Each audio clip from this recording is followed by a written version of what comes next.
When you want to manifest your desires, say for example a specific person, it's common to get caught up or tangled up in stories that suggest I'm second choice, they don't love me, I'm just not good enough.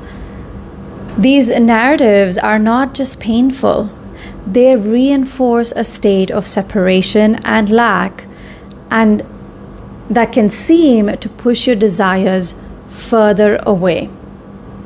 Yet the essence of truly effective manifestation is not about changing these stories through force, willpower, or discipline. It's about recognizing and resting in who you really are, which is awareness, or what we might call God, consciousness, love, freedom. So here's how to practically apply this understanding step by step, especially in the context of relationships or really any desire and manifesting a specific person in this example. So let's ground our approach in what I call my pause, rest, experience method. So in the first step, you pause. Simply start by noticing the narratives. When you find yourself thinking, I'm not loved or I'm not enough, pause. Recognize that these are thoughts passing through. They appear real and solid only because you've given them your belief, your attachment. Now use what I call a guided pause to connect with your true nature. Ask yourself, am I aware of these thoughts? You'd say, yes, I am. Now ask yourself, am I aware of being aware of these thoughts, whatever these thoughts are? Your answer to both will invariably be, yes, I am. This I am is not the thought or the emotion itself. It is the awareness that notices these thoughts and emotions. This recognition is your first, it is your recognition, your first touch point with being God or awareness. Step 2, resting in awareness. Once you've acknowledged your awareness of the thoughts and your awareness of awareness itself, it's time to rest in that awareness. Notice how this awareness is open, how expansive it is, and unresisting. It allows thoughts and feelings to come and go. It does not cling to them, nor does it push them away. This is the nature of your true self. It is open, peaceful, undisturbed, or unattached. So you rest in this awareness, observe its qualities, how it is faceless, formless, and endless. It doesn't engage with the narrative or judge it, it simply is.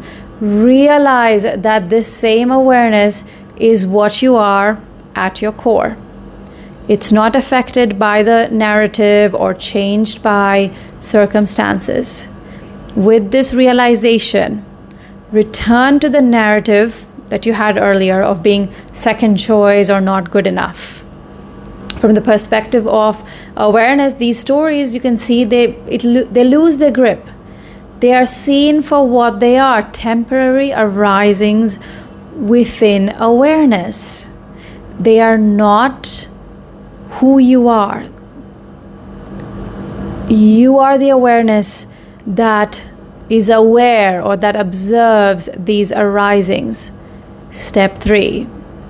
Experience, reveal, or manifest. Use any of those words. Once you are resting in awareness and you can see that you are not tied to your narratives and emotions, gently bring your desire or affirmation into your awareness, into your mind. For instance, if your desire is to feel cherished and prioritized by a specific person, bring this thought to mind.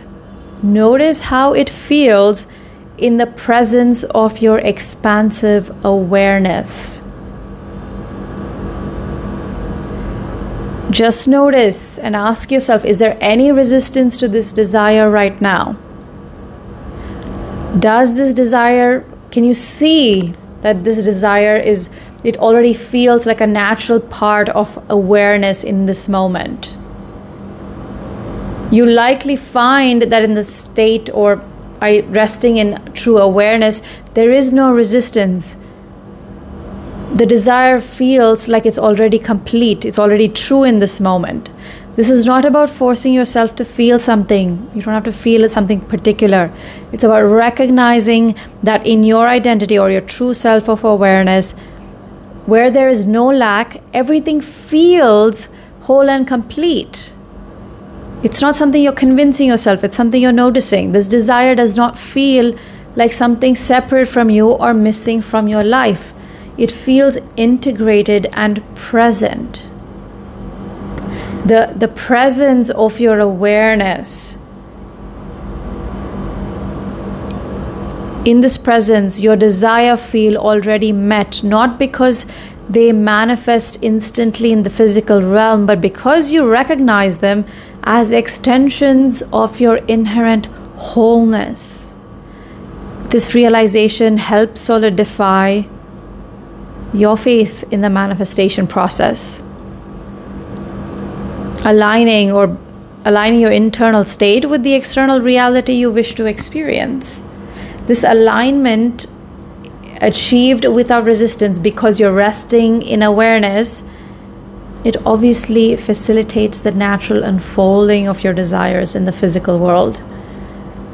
So as you go about your day, return to this awareness whenever you can. When you check your phone and there's no message, observe any disappointment as just another arising within awareness. It does not define you, this narrative, this event, does not dictate your worth. Your worth and peace are intrinsic to who you are as awareness or as God self.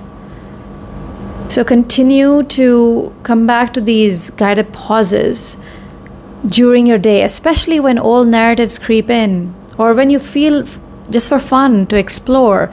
Each pause is an opportunity to be or connect with your true nature.